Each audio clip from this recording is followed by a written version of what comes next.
ma be to ko gbo yo fon o fon yore comme seulement problème que mi do pe yin be bi o ndo moyen que wa ti so school e yin problème que le quartier fi na mi ko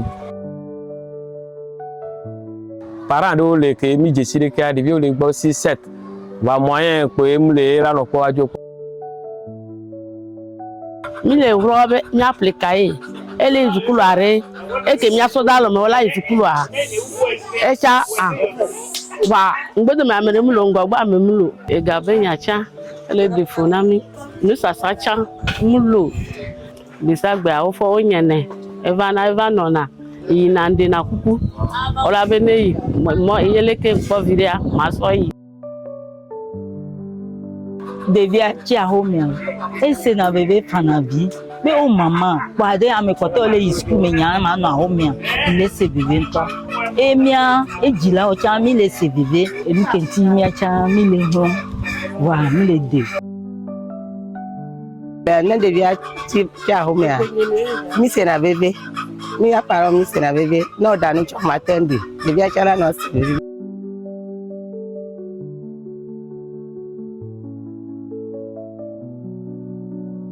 En tant que si depuis année passée mi ke ouais mi ouais do de dans les vieux voir les vieux cadeau que mi ke soit bon les vieux wa su bon cadeau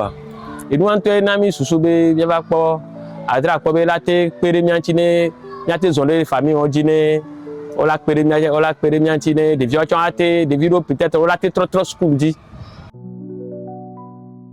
e pe ko nti ko la na mi ane des vieux be school abe ya e kaye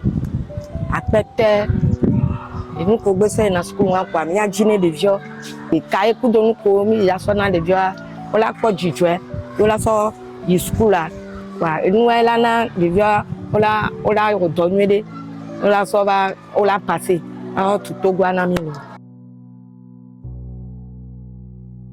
ni be wala pede mi antia na ko jijwe na de beracha bele ke be o kaka be la pede mi antia ma la do ala necha ma o ba me ke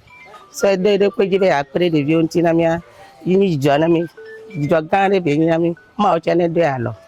wale ke be ba mi agbo be ela pere mi antia mi le da pe ne so okulo jeje be ma oni de o se nípa pere mi anti so yin gogbe ya de bi o chala po jijo